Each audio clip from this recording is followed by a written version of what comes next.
presidents, royalty, and a multitude of mourners bade farewell to Pope Francis at his funeral on Saturday.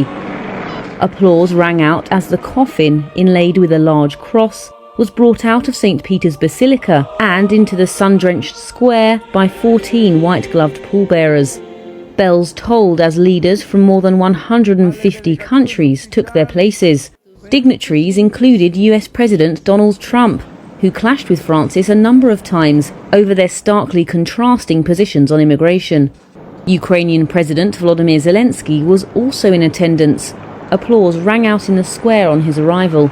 La guerra! Italian Cardinal Giovanni Battista Re, who presided over the funeral mass, said the pontiff's legacy of caring for migrants, the downtrodden and the environment must not die with him.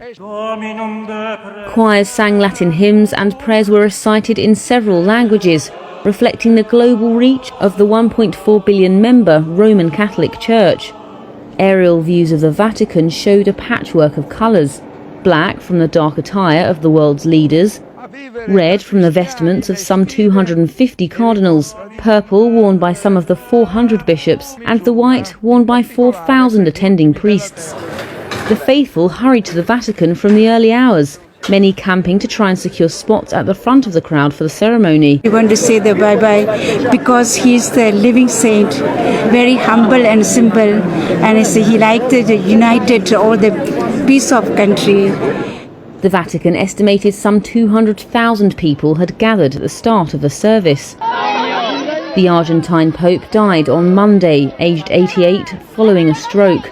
Francis's death ushers in a meticulously planned period of transition, marked by ancient ritual, pomp and mourning.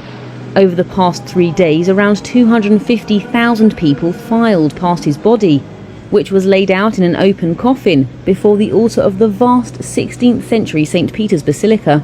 He will be the first pope to be buried outside the Vatican in more than a century, preferring Rome's Basilica of St. Mary Major rather than St. Peter's as his final resting place.